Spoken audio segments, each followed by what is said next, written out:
Hebrew chapter 12, verse 5 onwards. And you have forgotten the exhortation which speaks to you as to sons. My son, do not despise the chastening of the Lord, nor be discouraged when you are rebuked by him. This passage goes on till verse 11. This passage was quoted from Proverbs chapter 3, verse 11 and 12. Again, this passage, a part of this passage, is repeated in Revelation 3:19. So this passage is valid in Old Testament. This passage is valid in New Testament for the saved Jews, for the saved or Jewish Christians to whom this Hebrew epistle was written. And it is again mentioned in Revelation chapter 3.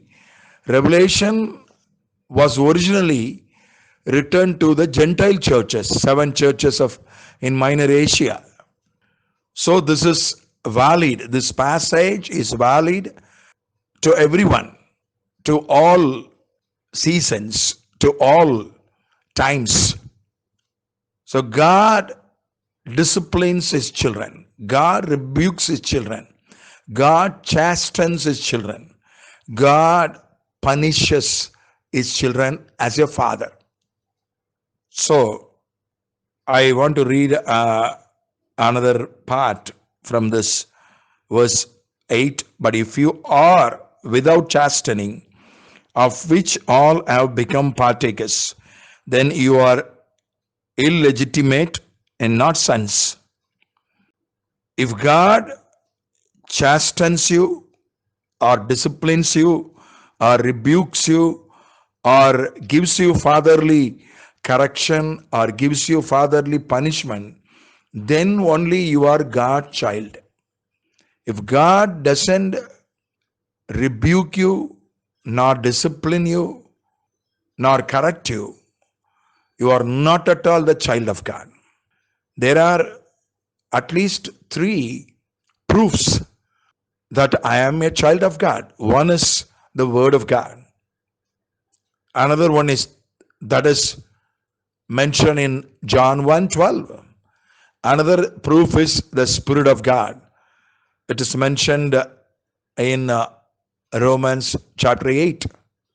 The Holy Spirit gives witness along with our human spirit that we are the children of God. The second proof is the Spirit of God.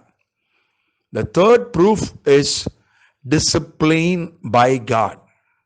Getting disciplined, getting rebuked, getting corrected, getting punished by God. This is the proof that this is a confirmation that we are the children of God. God doesn't discipline worldly people. God doesn't discipline unsaved people. God punishes unsaved people. But God doesn't, never disciplines or corrects or chastens or rebukes unsaved people or worldly people. He punishes saved people differently. As a judge, he punishes them. He punishes God's children in a different way. He punishes his children as a father. Fatherly punishment is different from a legal punishment. Secondly, do not despise. We have read already the chastening of the Lord. If you despise the discipline, the rebuke, or the chastening, or the correction of the Lord, that is not good for you. Take it into account. Finally, I want to add one more point. It is in verse 11. Now, no chastening seems to be joyful for the present, but grievous. Nevertheless, Afterward, it yields the peaceable fruit of righteousness to those who have been trained by it, those who have been trained by the chastening of the Lord, those who have been used to the chastening of the Lord. In Tamil translation, it is beautiful. At present, the chastening will be not joyful but sorrowful.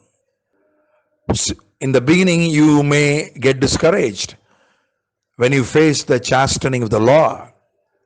But as the days go by, when you are disciplined or chastened by God again and again, repeatedly, when you get used to that, when you get trained by the chastening of the Lord, then you will receive a peaceable fruit.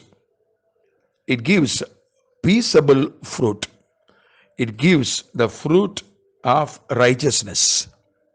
So let us accept the correction and discipline of the Lord.